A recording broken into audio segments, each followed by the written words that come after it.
প্রথমে দর্শক আপনাদের দৃষ্টি আকর্ষণ করছি, আমরা বাংলা ভাষায় বলে থাকি অমুকের নামে, আব্বার নামে, দাদার নামে।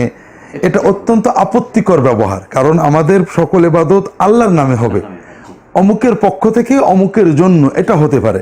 তাহলে আমাদের প্রথমেই পরিভাষাটাকে শুদ্ধ করা দরকার যে আমি আমার পক্ষ থেকে, আমার সন্তানের পক্ষ থেকে, পরিবারের পক্ষ থেকে, আব্বার পক্ষ থেকে কুরবানি দিচ্ছি আল্লাহর নামে, আল্লাহর জন্য। আল্লাহুম্মা লাকা ওয়া মিনকা, আল্লাহর জন্য, আল্লাহকে আমি দিচ্ছি, আল্লাহর তৌফিকেই দিচ্ছি। তবে অমুকের পক্ষ থেকে কোরবানিটা দিচ্ছি, এটা আমাদের ভাষা হওয়া উচিত।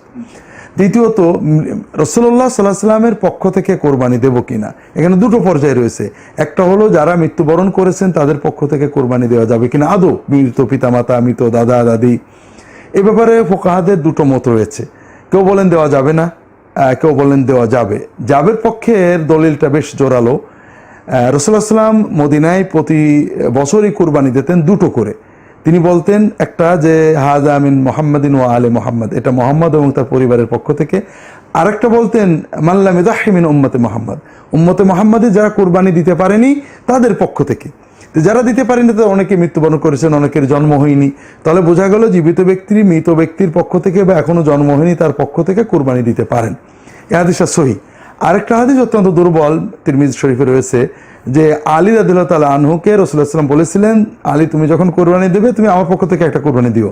তো রাসূলুল্লাহ সাল্লাল্লাহু আলাইহি ওয়াসাল্লাম ওফাতের পরেও তিনি এই কুরবানিটা অব্যাহত রাখতেন। এটা হাদিসটা খুব দুর্বল।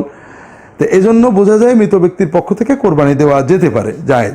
তবে রাসূলুল্লাহ সাল্লাল্লাহু আলাইহি ওয়াসাল্লামের পক্ষ থেকে কোরবানি দেওয়াটা আমাদের অপ্রয়োজনীয়, কারণ আমরা যত কর্ম করি উম্মতের সকল কর্মের সমান সওয়াব তিনি পান, কারণ তার কারণে আমরা আমল শিখেছি। এই জন্য আমরা নতুন করে অন্য কোনো আমল সওয়াব তাকে দেওয়া লাগে না। আমরা প্রতিটি কর্ম তারই কারণে, তারই মাধ্যমে, তারই ওসিলায় আমরা শিখেছি।